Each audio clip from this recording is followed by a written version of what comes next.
시인의 마지막 발자국. 첼란의 파리 1. 한 생애의 발자국들 위에 내 발자국을 얹어본다. 이 몇 안 되는 길 위에는 그의 발자국이 22년에 걸쳐 빼곡하니 찍혔을 것이다.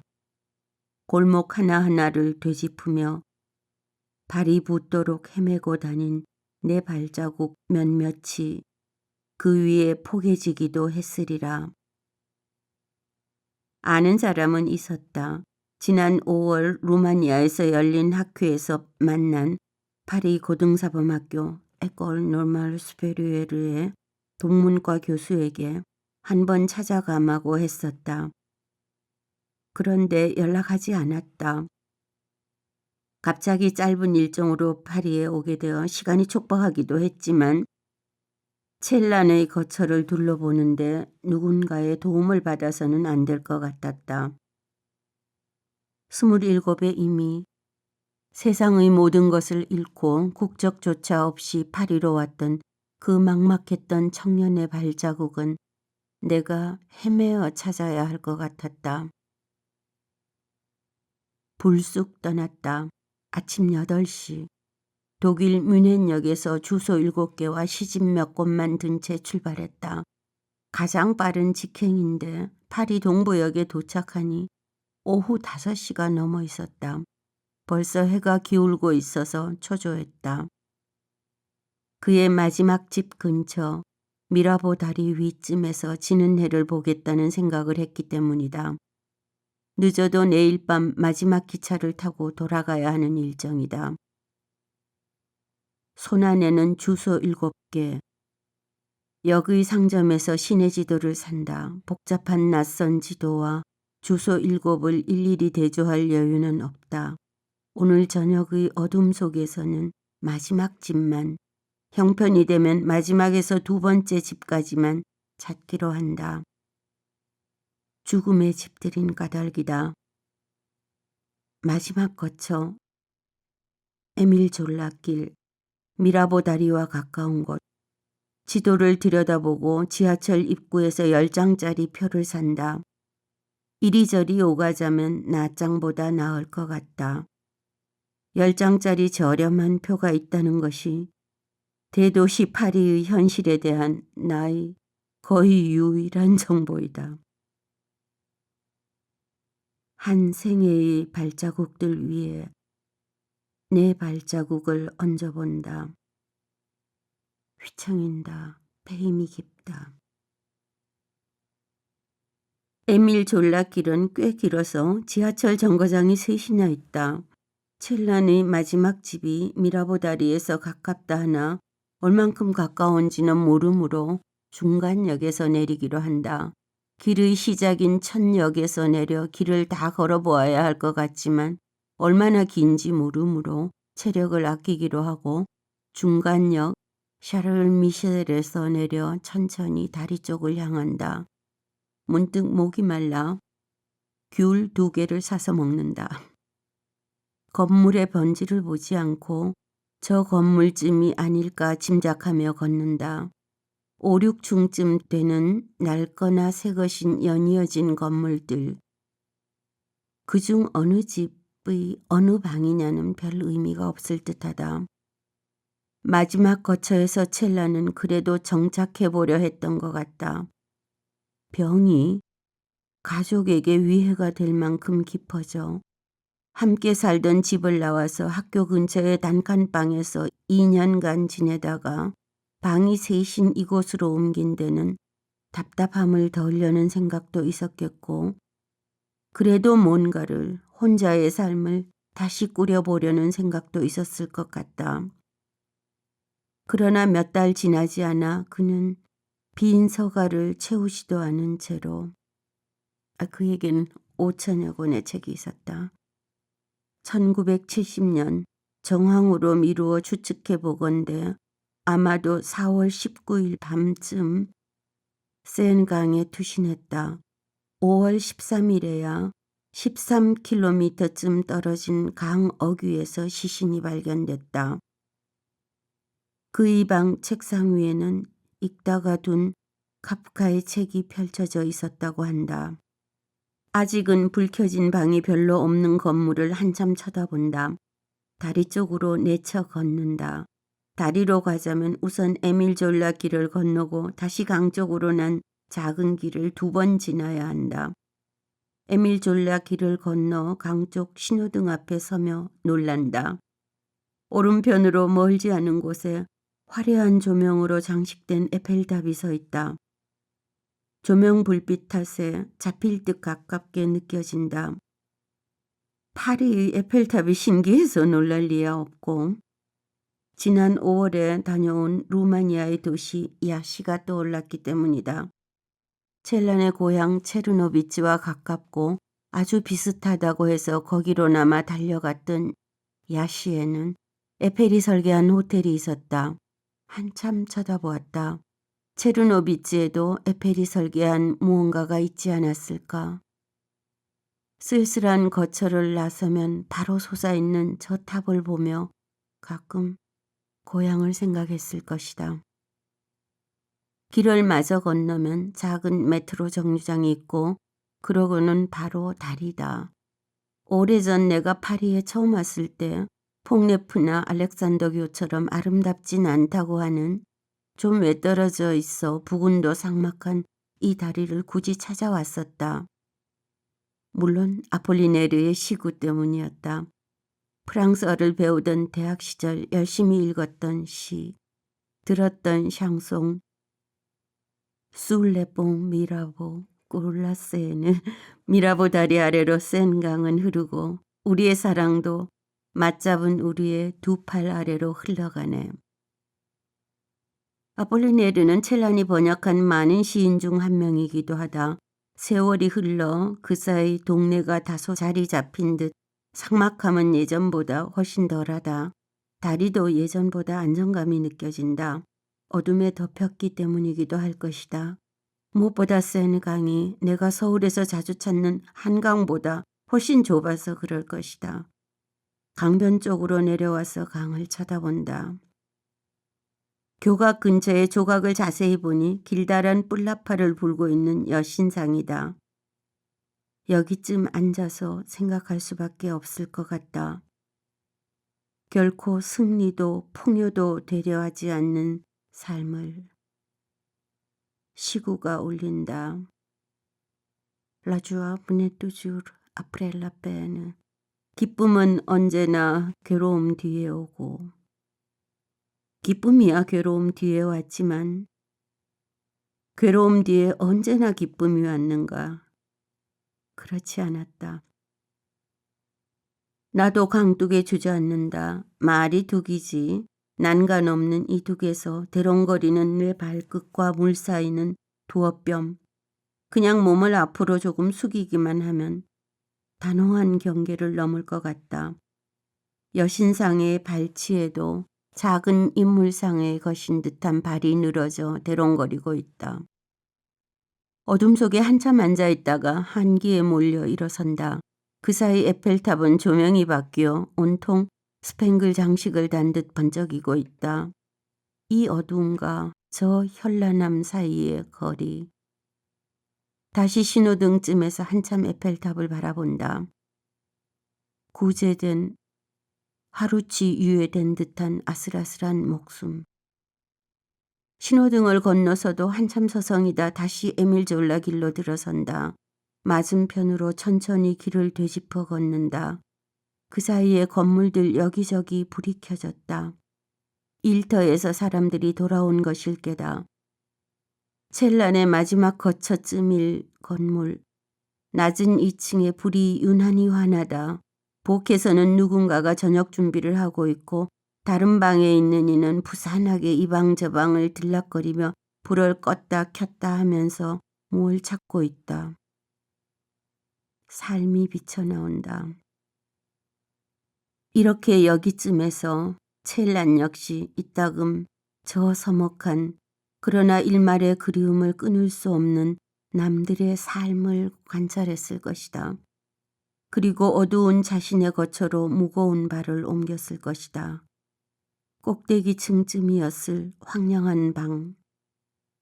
말년에는 많이 말라서 시체가 가벼웠으리라고들 말하지만 발걸음은 무거웠을 것이다. 환한 삶과 대조된 그 어두움과 고독 속으로 다시는 발 돌리지 않는 어느 밤이 그의 마지막 밤이었으리라. 병과 고독 속에 최종적으로 내맡겨졌던 삶. 카프카의 구절 하나가 머리를 스쳐간다. 첼란이 읽다가 밑줄을 그어놓았던 구절이다. 당신이 나를 버렸다고 말할 수는 없겠습니다. 그러나 나는 버림받은 느낌이고 외롭습니다. 절규하고 절규해야 할 광인의 비명도 첼란에게서는 그어놓은 그 한 줄 밑줄 속에 잦아들어 있다. 서 있음, 공중의 상흔이 드리운 그늘 속에 그 누구도 그 무엇도 위한 것이 아닌 서 있음. 아무도 모르게 오직 당신을 위하여. 그 안에 공간을 가진 모든 것과 함께 언어도 없이. 한 사람이 섰던 자리가 공중의 상흔이 드리운 그늘 속 한 점으로 좁혀졌었다. 하늘에 마저 상처를 내놓은 세상, 그 그늘 안에 언어도 없이 그렇게 혼신의 힘으로 서 있다가 자취를 거둔 시인의 삶. 그 자취를 그래도 누군가가 찾고 있다. 그도 누군가를 찾았었기에. 언젠가 그의 기척을 들은 적이 있다. 그가 세계를 씻고 있었다. 보이지 않게 밤새도록 정말로 파괴된 하나와 무한히 나 하였다.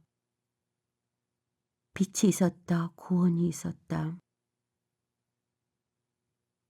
에밀 졸라길을 끝까지 다 걸어갔다가 다시 천천히 돌아서 가운데 메트로 정류장으로 들어선다.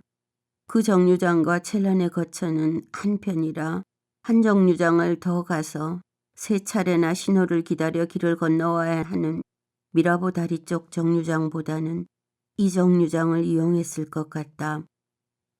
마지막까지 일을 했으므로 그 마지막 집과 일터를 되짚어 가보기로 한다. 그의 일터 부근에는 마지막 거처로 옮겨가기 전에 2년여를 기거했던 단칸방도 있을 것이다. 꼭 10정거장을 지난다. 정류장을 나서니 바로 낮은 언덕 위에 그 길 끝을 가로막고 있는 팡테옹이 보인다. 지도로 보아 저 팡테옹 반대편으로 연결된 길, 윌름길 끝에 파리고등사범학교가 있다. 경사진 길을 걸어 올라가며 줄곧 생각한다. 삶과 죽음 사이 10정거장. 길을 가로막은 팡테옹 앞까지 와서 건물 뒤로 돌아갈까 앞으로 돌아갈까 망설이다 뒤로 돌아간다. 팡테옹 같은 위압적인 건물이 전면으로 사람을 끌지는 않았을 것 같다. 윌름길 아니 울름길로 들어서며 이상한 기분이 든다. 이 골목은 어쩌다 독일 도시 이름을 갖게 되었을까?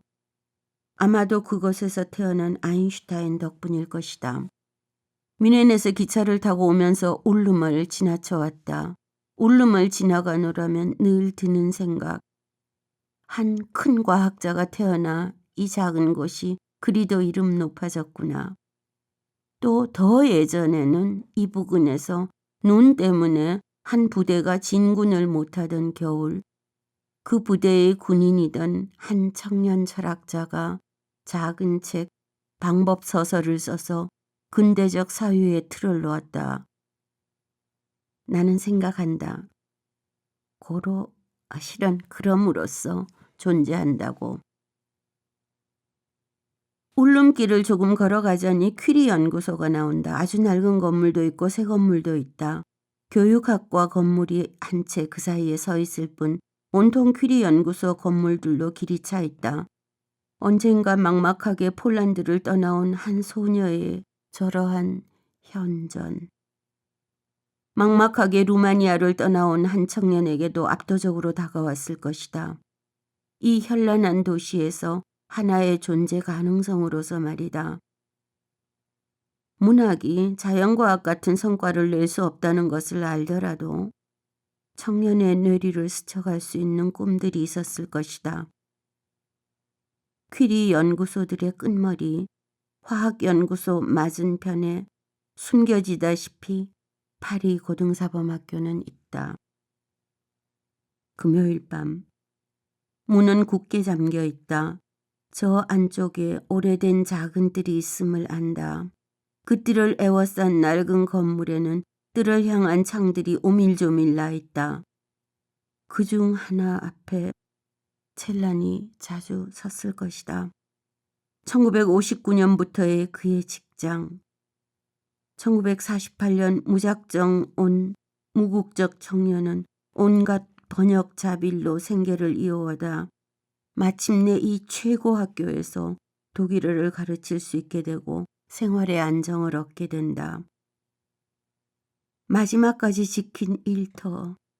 이 일터가 얼마나 중요했을까. 집을 떠나 이 묵은 단칸방을 얻기 전에 이미 그는 자주 연구실에서 밤을 새웠다. 그 단칸방이 있었다는 길을 찾는다. 울름길과 조그만 광장 라콩트르스카프 사이의 작은 골목길. 이 광장의 이름을 제목으로 하는 시 한 편을 첼라는 남겼다. 이 작은 광장에 역사의 상처가 새겨진 어떤 순간 때문이었다. 자그마한 가게들 그리고 큰 카페 둘이 광장을 에워싸고 있다. 카페 콩트르스카프와 카페 라숍.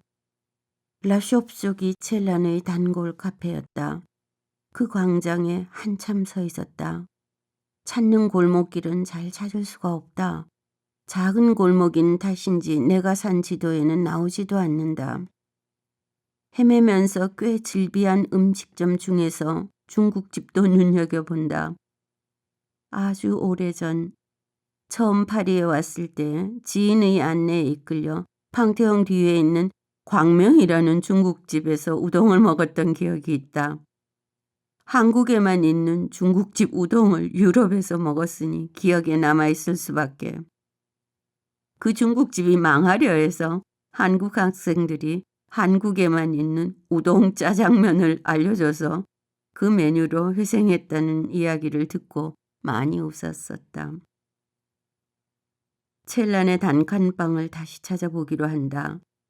그러다 학교와 등을 댄 거의 막다른 외진 골목에서 엉뚱하게 중국집 하나가 보인다. 광명이다. 놀라며 바라보다 들어선다. 조그마한 창가에 자리를 잡고 앉는다. 우동이나 짜장면은 메뉴판에서 식별할 수가 없어. 잡채밥과 제스민차를 시킨다. 벌써 다리가 몹시 아프다. 예전에는 남편과 함께 왔었다. 물같이 흘러간 세월의 파노라마가 스쳐간다. 25년 전 많은 대가를 치렀던 그 짧은 유학 시절. 주중에는 미친 듯이 일을 하고 주말에는 마지막인 듯 여행을 했다. 그때는 다시 유럽에 올 수 있으리라고는 생각하지 못했기 때문이다. 그 사이 세월이 바뀌었고 혼자서 헤아릴 수도 없이 유럽에 왔다. 그러나 파리에 다시 온 건 처음이다. 밥을 먹고 나서 주인에게 뚜르네포르 길이 어디 있느냐고 묻는다. 친절한 종업원이 잘 아는 걸 물어 반갑다는 듯이 바로 옆골목이라고 한다. 또 이 가게가 언제부터 있었느냐고 물으니 40년 전부터라고 한다. 40년 전이면 첼란의 생시이다. 그에게도 이 음식점은 낯설지 않았을 것이다. 20회 넘게 이 동네를 오갔을 뿐만 아니라 1967년에서 69년에는 바로 옆골목에서 살았으니. 뚜르네포르 길에 한참을 서 있는다. 뚜르네포르. 계속 돌아다니라니 별난 이름이다. 떠있는 이름 같다. 떠있는 사람들이 헤매는 곳 같다. 인적 없는 길거리에서 한참 서 있다 문득 시계를 보니 11시 반이 다 되었다. 나도 어딘가에선가 잠을 좀 자야 할 텐데. 민박집 전화번호는 한두 군데 알아왔으나 전화할 엄두가 안 난다. 상식적인 여행자라면 도착하자마자 내 숙소부터 찾는 것이 순서인데 이제야 잠잘 곳 생각이 났다. 전화도 없고 무엇보다 손안에 든 7개의 주소 외에 주소를 하나 더 알아내어 찾아가야 한다는 것이 지친 상태로는 엄두가 나지 않는 일이었다. 막막히 걷는데 한국 식당이 보인다. 들어가서 물으니 광고가 실린 신문을 준다. 근처 호텔들은 70유로쯤, 민박은 20유로쯤이라고 한다. 식당에서 얻은 신문을 들고 나와 어렵사리 찾아서 건 전화번호는 자꾸 통화 중이다. 통화가 될 때를 기다리다가 눈을 드니 맞은편에 아주 허름한 학생 호텔 하나가 보인다. 달려가 본다. 유리문에 나붙은 가격은 보통 호텔의 절반 조금 더 된다. 망설이다 들어선다.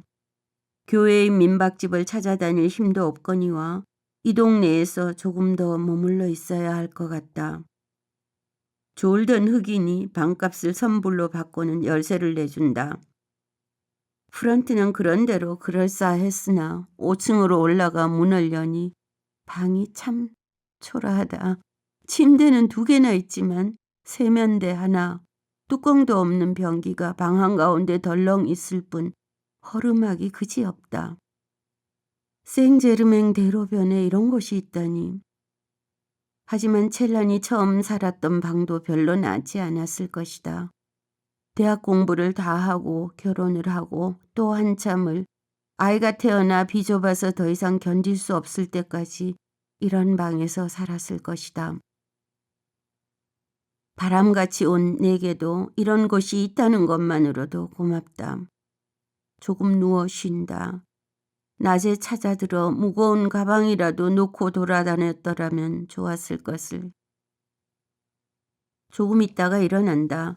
아마도 이 근처일 첼란의 첫 거처를 밤중에라도 찾아 놓아야 할 것 같다. 내일 오전에 좀 더 찬찬히 둘러본 다음 오후에 그가 가족들과 살던 동네들까지 둘러보고 나서 돌아가자면 말이다. 아니면 이 근처가 아니라는 확인만이라도 해야 내일 계획을 짤 것 같다. 꽁트르스캅 광장에서 오는 길에 에콜 길이 있어서 반가워서 둘러보았으나 그 길에는 31번지가 없었다. 28번지에서 끝나는 에콜 폴리테크니크 길이었다. 지도를 다시 보니 에콜 길은 파리에 4군데나 있다. 학교 길이니 왜 흔하지 않겠는가. 정적에 감싸인 겨울 한밤중 나 혼자 빈 거리를 기웃거리며 걷는다. 지도에 나와 있는 에콜 폴리테크니크를 제외한 나머지 3 에콜 길 중에 하나, 호텔 근처에 있는 에콜 길을 찾아가 본다. 31번지가 있다. 첼란의 첫 거처 31번지. 그 집은 옆집인 29번지의 호텔과 합쳐서 대폭 개수를 하여 슐리 생제르맹이라는 이름의 큰 호텔이 되어 있다. 그러나 수리 중이다. 내가 든 호텔과 아주 지척이다. 붙어있는 옆 건물 사이에는 조그만 계단이 있어 다시 뒷골목과 이어진다. 저 모퉁이를, 이 길, 학교 길을 닳도록 다녔겠구나. 당시에는 몹시 허름했을 건물, 분명 맨 꼭대기층쯤에 방 하나를 구했을 것이다. 소르본 본관 파리 3사대학에서 콜레주 드 프랑스를 거쳐 소르본 파리 6, 7대학을 잇는 그 길가. 여기에 대학이, 책이 있는 곳에 어떻게든 자리 잡아 살아보기로 하였구나. 23살에 이미 세상 모든 것을 다 잃어버린 첼란. 그가 친구 집에 피신한 사이 부모는 끌려가서 학살당했다.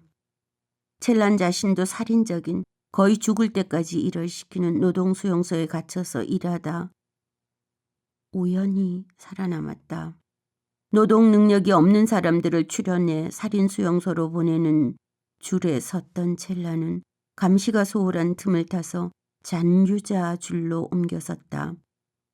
나중에 머릿수가 맞지 않자 아무나 한 명을 뽑아내어 머릿수를 채웠다고 한다. 지옥을 벗어나 빈손으로 이곳에 온 그 혈혈단신의 청년은 어느 편지에 썼다. 몹시 외로워요. 이 놀라운 도시 한가운데서 어찌할 바를 모르고요. 이 도시에서 내가 가진 것이라곤 플라타나스 입밖에 없습니다. 그런데 학교 길에는 가로수조차 없다. 다시 또다시 살아야 했던 한 삶의 현장일 뿐. 바로 지척인 호텔로 돌아온다. 호텔 문이 잠겼다. 자리 옷차림의 흑인이 문을 열어준다. 살금살금 5층으로 올라오니 옆방들에서는 코 고는 소리가 요란하게 들린다. 언젠가 번역해서 출판했던 말테의 수기를 떠올린다. 첼란이 좋아했고 그 흔적을 쫓았던 릴케가 산 방 역시 이러했을 것이다.